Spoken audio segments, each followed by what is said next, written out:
Okay, so control over time is a big one, particularly for leaders, but for anybody basically who is involved in trying to get on top of their lives. Most people live in a highly reactive environment as opposed to a proactive environment.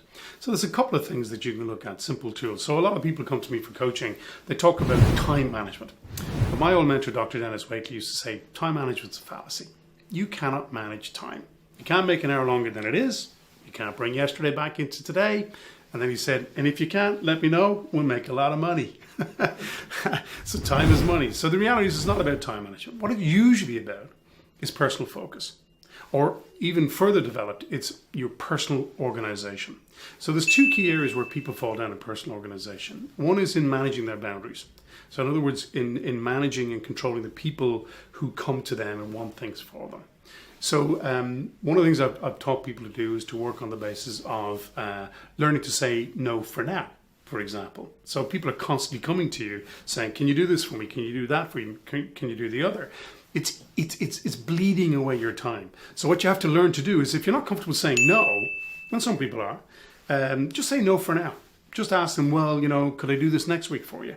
Or would tomorrow work? Or have you spoken to James about it, for example? And all of a sudden, when you start pushing back a little by saying no for now, you'll find that people will come to you less because they'll go and do what they have to do before they come and talk to you. So that's one element. The second element is learning how to prioritize people. So people who are coming to you, you need to understand who your key stakeholders are.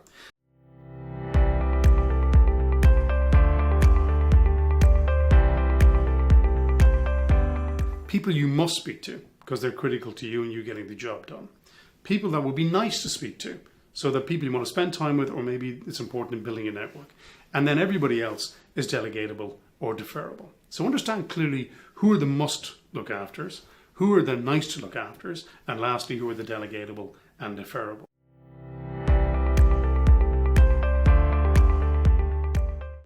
And the last thing that will help with that is something that I give clients, is what I call the CIA formula. And this really has to do with your actions, the activity that you do. Because effective influencers, they're able to use focused activity to do what they got to do. And good business developers is all about focused activity. So what I talk about is the CIA formula. So the CIA formula is very simple.